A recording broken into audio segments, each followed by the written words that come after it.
मेरे बच्चे, हमेशा तुम मेरे पास इतना दूर चलकर आते हो।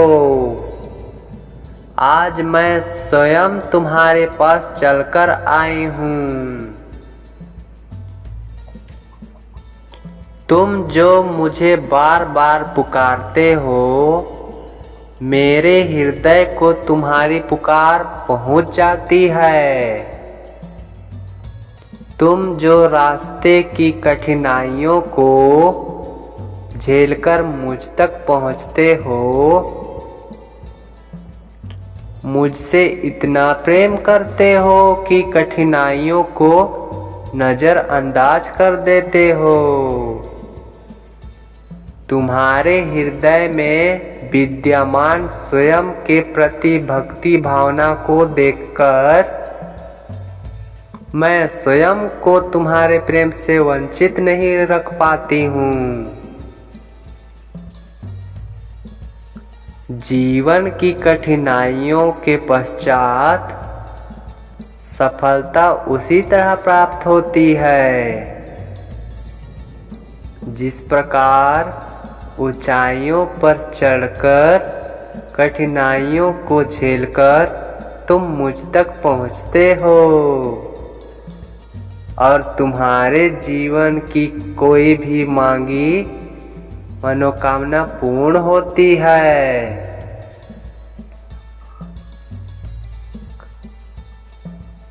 सोने को भी पिघलना पड़ता है, तभी उसको सजावट की ज्वेलरी बनाकर किसी के गले में सजाने के लायक बनाया जाता है। नियम है, संसार का जीवन में खुशियों तभी प्राप्त होती है। हमें अपने कार्यों में सही दिशा में कड़ी मेहनत करने में सोने की तरह तापकर पिघलना पड़ता है। अब मैं स्वयं तुम्हें हर पल देख रही हूँ, सुन रही हूँ, तुम्हें समझती हूँ। तुमको चिंता करने की आवश्यकता नहीं है मेरे बच्चे। देखने में भले ही तो मैं तुमसे बहुत दूर स्थित दिखती हूँ, परंतु तुम मेरे हृदय के बहुत करीब हो मेरे बच्चे। जिन समस्याओं को तुम बहुत बड़ा समझ रहे हो, वो भी एक उद्देश्य की पूर्ति के लिए रचा गया है।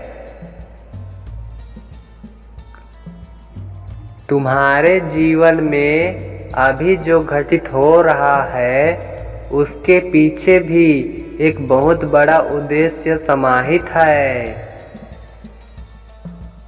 तुम्हें तुम्हारे जीवन की समस्याएं कुछ समय के बाद बहुत ही तुच्छ सी प्रतीत होने लगेंगी। तुम्हारा जन्म एक बहुत बड़े उद्देश्य के लिए हुआ है और तुम्हें इसी के लिए तैयार किया जा रहा है। इसी क्षण के वजह से तुम्हारे रास्ते में अनेकों दुख मिल रहे हैं, परंतु मैं तुम्हें कभी टूटने बिखरने नहीं दूंगी,